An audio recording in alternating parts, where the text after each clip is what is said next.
Welcome to this edition of Labor Vision. I'm Bob Delaney, Executive Director of the Institute for Labor Studies and Research. Labor Vision, a production of the Institute, focuses on topics of importance to working Rhode Islanders.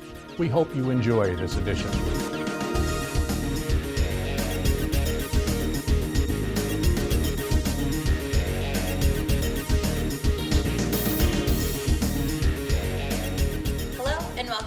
Vision on Location. I'm your host, Erica Hammond, and today we are at Building Futures. We're going to get a little bit of a tour of the facility with both Executive Director Andrew Cortés and two Building Futures graduates, Lius Terrero and Jessica Diaz. So thank you so much for joining us. We hope you enjoy this episode. Welcome to Building Futures. I'm Andrew Cortés, Executive Director here. And it's really a pleasure to give you guys a little bit of time and a tour around our agency and what we do. So for those who don't know us, Building Futures is a community-based nonprofit that works with the registered apprenticeship system. And we do that to the benefit of low-income Rhode Islanders so they can change that to being well-paid, family-sustaining in the middle-class Rhode Islanders. So a way we do that in construction is we run a very comprehensive pre-apprenticeship program, which we'll give you a tour of some of the features of that today, which prepares people for placement in one of 12 different building trades union apprenticeship programs where you can earn and learn while you're getting post-secondary education. So the great thing about the apprenticeship system is you're getting paid to learn, which means that you never have student debt. You don't go into owing a college a bunch of dollars for an education that may or may not bring you a job. You're guaranteed a job because apprenticeship is one. It's just structured so that you learn. So we do that within construction. We help stimulate the demand for new apprentices on active construction projects. And beyond construction, we actually help companies develop new apprenticeship programs in many different sectors like healthcare, advanced manufacturing, green and plant-based industries, information technology, and more. So this great system is the foundation of our nonprofit efforts, and it's really a pleasure to have you here today. Now, this isn't the most glorious of rooms, but it's a place where a lot of careers get started. So this is our classroom training space, and so just like an apprenticeship, our pre-apprenticeship also has theory as well as hands-on practice.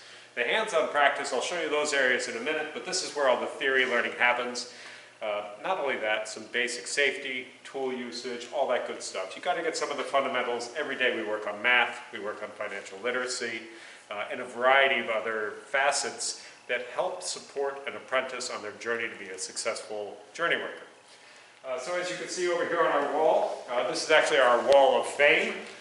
Each one of these unions have been operating their apprenticeship program, in some cases over 100 years of continuous operation, before the Fitzgerald Act even passed, creating a national apprenticeship system. But the names underneath each one of these logos are the ones we're most proud of. These are individuals who have completed a 3 to 5 year apprenticeship and have become journey workers in their own craft. The best part about being a journey worker is, just like the name sounds, you can take that credential and travel anywhere in the country and always find living wage employment. In fact, that's how I did it. I was a union carpenter. I joined the apprenticeship program when I was 17, back home in Oakland, California. Did most of my work in San Francisco. And when I moved out here to Rhode Island, nobody asked me if my credential was good or not. They knew, because I had completed an apprenticeship, just like our graduates have. Over here you have the incredibly interesting offices of our staff, but they're highly dedicated individuals who work with our participants and ensure their success. So you can see here our graduate and trainee service coordinator really helps people with the benefits that they might need to support them on their journey through our program and through their apprenticeship.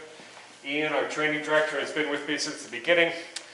He really has a good sense of the fundamentals that every apprentice needs to be successful, regardless of what trade they're going into. But the best way to explore what trade you might want to go into is to do it hands-on. So with that, let me lead you into our training space. Right now the facility is set up for our hands-on evaluation, which is the last phase before somebody enrolls in our 5-week training course. So you see here a variety of different exercises. We call these the tape measure Olympics. People drill their use of fractions, and they get faster and faster and more accurate. By the time they leave this program, they are masters at a tape measure, just like every first-year apprentice needs to be, regardless of what trade they go into. As you can see from some of our photos here, we also offer certifications like aerial lift certification. What you see here is our bridge being constructed. You will see that if you come back and visit us during the 5-week training course. We build a 60-foot section of a ride-out highway overpass. We operate with the overhead crane, as you can see, so you can practice safe rigging, how you lift and connect steel, how you put together the various pieces of reinforcement necessary prior to pouring concrete. And you can see that our training facility is set up so that people can practice the balance of the basic skills needed to go into the trades. Right here you see a basic evaluation exercise. This is people showing us they understand how to follow directions. We're not really instructing at this point. What we're doing here is making sure that people have the stamina and the aptitudes to succeed in the trades. So here they're just showing us their basic understanding of the directions, and they're building a small mock-up so that we can evaluate their performance and determine whether or not they're ready to enter our pre-apprenticeship program. As you can see here, there's a lot of physical conditioning that happens. This is not just for CrossFit. We also know how to swing a sledgehammer, and we do it very well. We beat this tire every morning, get out some aggression as well as physical fitness, 100-foot cord wraps. Every apprentice is going to wrap cords. Every apprentice is going to carry buckets that are heavy. Every apprentice is going to lift sheet goods, such as this 4x8 sheet of plywood.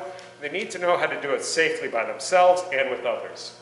We also practice plank carries and a variety of other materials handling, because regardless of the trade you go into, you always start at the bottom of the totem pole, and you work your way up as you gain your hands-on skills. A lot of the materials you see here are facets of our bridge. Once the bridge is under construction, you'll see those going into action. As you can see, these I-beams over here. And basically, the point of this whole exercise now is to give people a little bit of taste of what they're getting into, show basic ladder safety. You've got to work well in a team, and you have to be really prepared to put in your all and apply yourself every single day. When you come back a little bit later during our training cycle, these plywood columns will have metal studs connected to them. Walls will be put up, gypsum board, which will be then finished with joint compound. There'll be painting. The taping is the other facet of that. We'll even do some wallpaper covering. And the idea here is it's hard to know if you want to do something for the next 20 years if you've never tried it. And so this is the place where people can experiment and prepare themselves for success.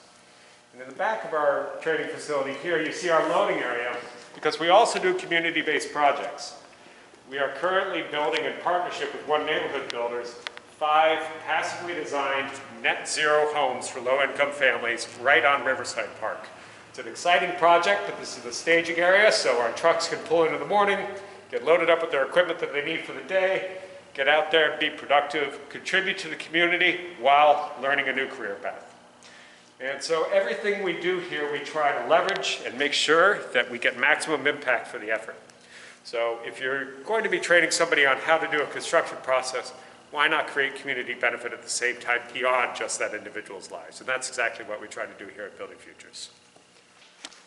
So here you're in Building Futures Welding Lab. This was a great addition a few years back, which allowed us to deepen our intervention and prepare people to become iron workers, plumbers and pipe fitters, and many of the other trades that have a lot of welding involved. Welding is a cross-cutting skill that's highly valuable, so we do an introduction to burning, cutting, and welding during our core pre-apprenticeship program. But for those trainees who really have an aptitude or a knack for it, we invite them to come back to a 3-week welding certification course, which is what happens in these 6 booths. As you can see, our space is limited, but the program quality is high, so we have a lot of interest in it. Some of our graduates have been able to not only get 3/8 plate steel certified, but some of them passed the 1-inch steel unlimited certification after only 3 weeks of training. And I won't say that's because of my instruction, because it certainly isn't. It's because of the great guest instruction we have from Local 37, and Steve Ranahan and Danny Chapman, who do an excellent job preparing the next generation to be iron workers. Well, now let's really learn about the program. Instead of hearing from me, why don't you hear from one of our graduates. Lius, thanks for joining us so much today. And if I remember correctly, your evaluation also took place at this table, and it looks like somebody is following in your footsteps. Same exact table, same name. Could you tell me what happened when you were here? Super nervous the first time, but if you're gonna learn the trade anywhere, this is the place. this is the place to be. And whoever's here right now, like Lewis, he's in the right place. Yeah, I graduated back in December. As soon as I came in, I knew I wanted to be a carpenter. That's what I came in for. That was the vision. I can explain that.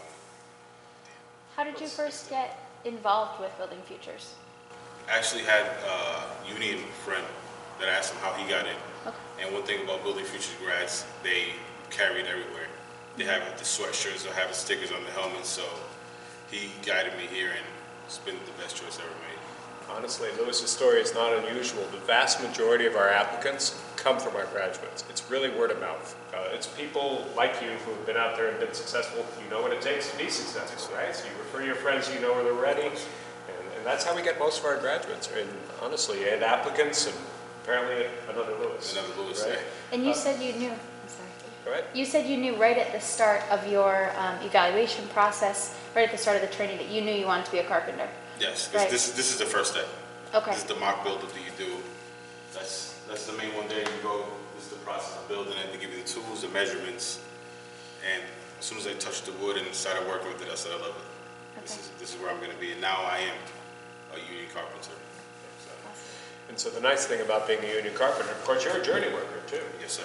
So Lewis and I, if I put my tools back on and went out tomorrow, he and I would make the same amount of money. If I was a woman, I'd make the same amount of money. You know, the nice thing about construction is there's parity in pay, right? So it's one of those few places where you really can make a good living, regardless of where you came from, once you hit the skills and you can demonstrate that you have it. Yes, sir. That is very true. In my crew, I have women, I have people from all walks of life, and we're all there. We all have the knowledge. It's an even playing field for everyone. I can't imagine it's a slow pace out there, though. No, we do the drills here. They do teach you. They get you ready for what you're gonna do out there. And it's hard work. It's hard work. It's fulfilling work. You go to any regular job, you sit there, you type something, you do something all day. It's what's there, but you see in a building, and then you can drive by and tell your family, I did that. It feels good. It feels really good. Yeah, no, and I mean, really, we only can open doors for graduates. It's our graduates who walk through it, and Lewis is absolutely right. We count on our graduates to represent the Building Futures brand, if you will, when they're out there. Every graduate out there knows that they're blazing a trail for the graduate behind them, and that's a really important facet of the leadership development that happens naturally, I would say, through these programs. I don't know if you consider yourself a leader before, but there's no question that you are, right? It'll make you. We become a family, where we can help another Building Future member or anyone who become part of the family. How do you think that this program has helped you become a leader in the workforce? How would I explain it? It showed me things that I didn't think I can do. It built confidence in me. Absolutely. To be a leader, you need to be confident, and this was my confidence builder. You know, and I mean, the nice thing about this is, you know, Lewis's story is powerful, but it's not unique. We have 320 individuals who have walked this path and are making family-sustaining wages and really showing others the way that they can lead in their communities as well. A nice thing about the program is we've been around long enough now that some of our graduates are actually running the projects, or they're a union official, or they're out there as a foreman, or they're a superintendent on a job site, and they can see the new Building Futures graduates coming onto the site, and they can give them that support because they were once in their shoes. Absolutely. And that leads me to my next question is, how can individuals get involved in this program? Or how can they hear about the next orientation, evaluation that comes up? The best way is to go to our website and sign up for information, because we'll send it out to everybody who has signed up, bfri.org. Our phone number is easy to remember as well, because it's the same forwards or backwards, 401-919-5919. So please feel free to give that number a call, check our website, sign up for the newsletter, sign up for information, and that way you won't miss your opportunity. We try to open up our program at least 3 times a year, but there's small class sizes, and even smaller now due to the COVID pandemic. We are ensuring that we have socially distanced and appropriately safe training cohorts, which means smaller numbers, which means more competition. So sign up early, make sure you're signing up for the right thing, talk to a graduate and understand what you're getting into, and hopefully we can help the next generation move into the trades as well. And for viewers who are interested and they're going to look into this, what are the basic requirements for them going into this? 18, high school diploma or GED, low income. That is it. So if you have those 3 characteristics, please apply. We're not looking to help people with a trust fund. It's not because they may not need the help, but they have other resources available to them. We are looking to help people who need an opportunity to economically succeed, and that's really a lot of our social mission. Thank you. And I think it's only fair that we give Lius the floor for the last words that you may have that you want to close with, of what this program has meant to you, or any last words you may have that are of inspiration for individuals who are watching, who might be interested in joining. Definitely. Anybody that wants to join or thinking about joining, I would do it. Like you said earlier, this is the hands-on part of it, but there's also a classroom. They can teach you here and put you in a position to make more money, to be financially stable in life, but you need to learn how to manage those finances. So financial literacy is something that most people in inner city schools don't have. So it's a lot of knowledge that us might not have, and we were given it here. So it's all around, it will prepare you for the best. So if I was anyone, I would do it. All right. Well, thank you both so much. Thank you, Lius. Thank you, Andrew, for joining again. Welcome to Labor Vision. Thank you for joining for the first time. I'm sure we'll have you guys back on at some point shortly. We're always pleased to come back on, so thank you. Thank you.